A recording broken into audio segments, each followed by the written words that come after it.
La seule chose qui ne peut pas détruire un homme, c'est une abondance de prière. Plus vous serez en train de prier, en train de chercher la face de Dieu, mieux Dieu va se disputer. Si vous voyez un chrétien qui souffre et que sa souffrance n'a pas de limite et qu'il n'y a pas de date de péremption sur sa souffrance, ça veut dire qu'il a un problème avec son Dieu.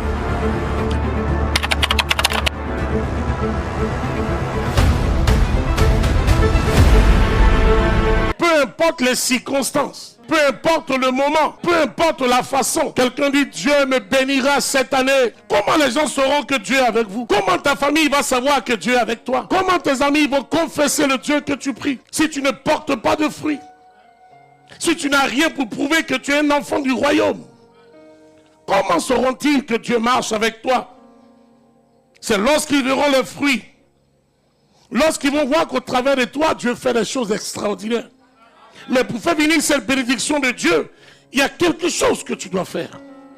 Les années passent, les mêmes choses arrivent. Cette année ne sera pas moins difficile que celle qui est passée, non.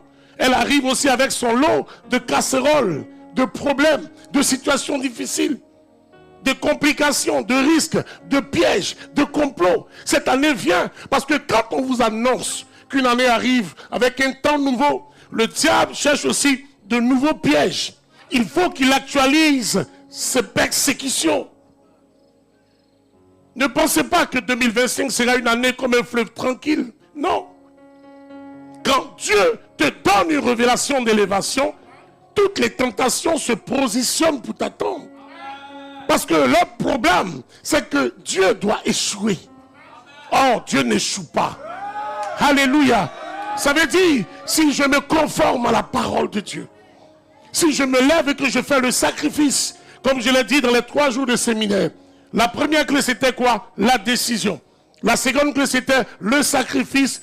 Et la troisième clé c'était quoi? La diligence. Comment tu vas te lever pour dire non, c'est bon?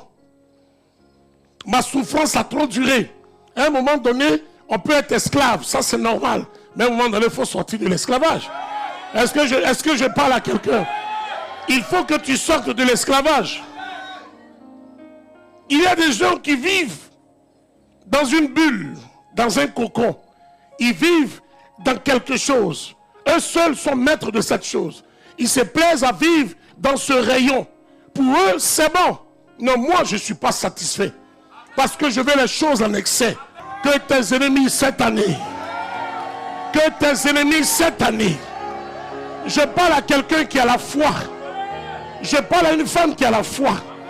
Je parle à un homme qui a la foi. Je parle à quelqu'un qui croit.